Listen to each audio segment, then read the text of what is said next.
Let me first start by saying a few words about Tunisia. I think your country is a country of great potential, ideally situated at the crossroads between Europe and Africa, cultural history, tradition, a beautiful landscape. So this is a unique destination for travelers from all over the world.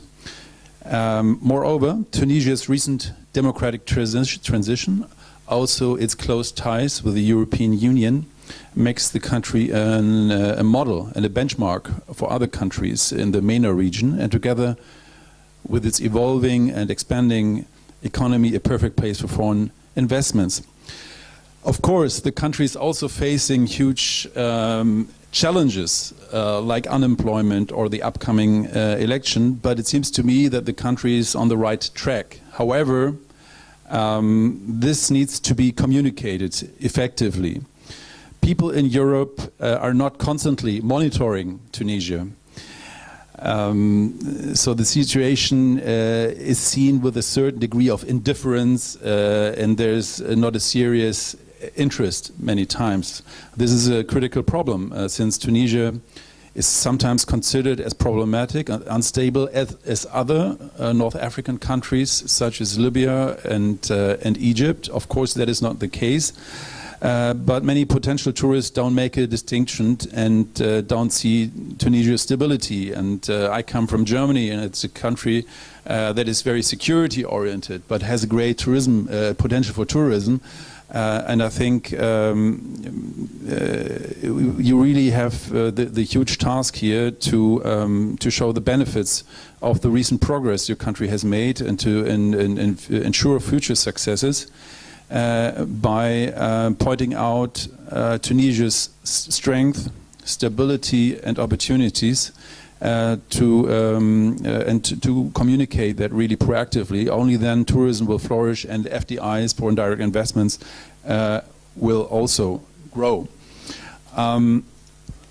Today I will therefore speak about the importance of a country's image. It is, so to speak, my answer to the question of how we can develop strategies for dynamic relations within between African states. I will try to demonstrate that modern societies require new approaches to public diplomacy. I will illustrate why it has become absolutely crucial for nations to present themselves in a decent and attractive way in the international arena, supplementing traditional diplomatic ties, diplomatic tools by new ones. But how can Tunisia be portrayed as a rising, stable and secure country that offers great business and tourist opportunities? That is the big question. How can we make use of modern technologies and PR tools? Ideally, one should start with a professional nation branding process. And I've done that quite often, for example, for Germany, for this ongoing campaign, Germany Land of Ideas, or we are currently establishing an online platform with offline elements for the Spanish government. It's called Friends of Spain. So what is nation branding, and why is it important?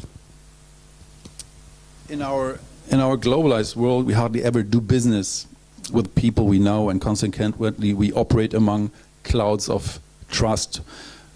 We have to make up our own assumptions about other countries, other regions. Nations and their representatives depend on their brands in respect with reputation. It is the necessary shortcut to an informed cooperation, or in a negative way, a possible gatekeeper which prevents further relations. So professionally developed nation brandings can help to increase the relevance and the reputation of a country and to promote its international position. It is also the prerequisite, I would argue, for sustainable marketing activities for tourism. I would also argue that nation branding is hardly a matter of choice. Either one takes the opportunity and control over one's own national reputation, or one allows others to control this public opinion and, for example, also public ignorance. A few words on how to position a country. Just like commercial brand building, nation branding is concerned with the creation of a clear, simple and differentiating proposition often built around emotional qualities. They need to be readily symbolized both verbally and visually. A brand identity can also be aspirational, meaning that it can be beneficial to build the national narrative, the national story, if you want, upon a shared dream of the future, rather than a shared interpretation of the past, expressing collective aspirations for the future. However, national images and brands are not created simply through communications and cannot be altered simply through communications. You need a holistic approach. And for this, my company has developed 15 principles of nation branding, and I would like to point out, if I have the time, moderator, to point out the 7 most important of these 15 principles. Sure. Yeah. Thank you. First, there's the principle which is really essential, the principle of leadership. The campaign or other communication efforts need a trusted and also a financially strong political focal point. For example, the government or the presidency. If the leadership of a country doesn't embrace such a campaign and identify with the branding efforts, activities are doomed to fail. Somebody has to be in charge, somebody has to be in control of coordination.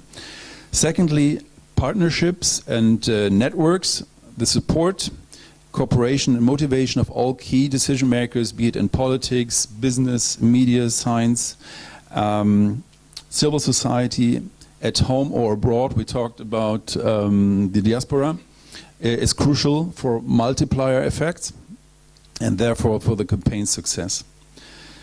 So it needs to be an interdisciplinary approach and a joint effort. Similar important is the support from the public.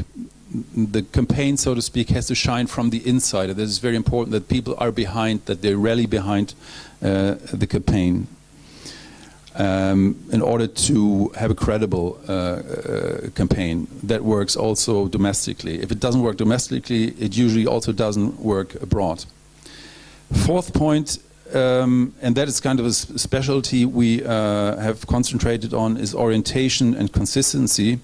I would always strongly recommend to develop a positioning sentence, something you can say about your country, that the unique selling proposition. If somebody wakes you up 3 o'clock in the morning, what do you say about your country? Is it possible for you to say one sentence that identifies what your country is about? That is a very sophisticated process to be able to say that one sentence. And here we concentrate only on the strength of a country, and we put it through a filter process, and at the end you have some semantics and you cluster them, and then you come up with the guiding image and this positioning sentence. And finally, there are 3 main criteria or principles I would like to mention that are always important if a brand has to be or wants to be successful. First, truthfulness. Credible communication is based on the ability and determination to be true to oneself. All measures taken have to correspond with reality. In other words, in the long run, you cannot fool yourself. You can make a show, but in the long run, show doesn't work. There has to be substance. Secondly, distinctiveness. Attention-grabbing communication needs to be inventive and different from the competitors. So you have to ask the question, what is unique? To most outsiders, I would argue Africa's individual nations remain somewhat mysterious, thus reveal areas of excellence and potential specialization. One would have to work on that. Last point, relevance. Identify major target groups for which countries, NGOs, multinational businesses, civil society actors, also influential individuals. Is the nation's branding campaign relevant, and vice versa?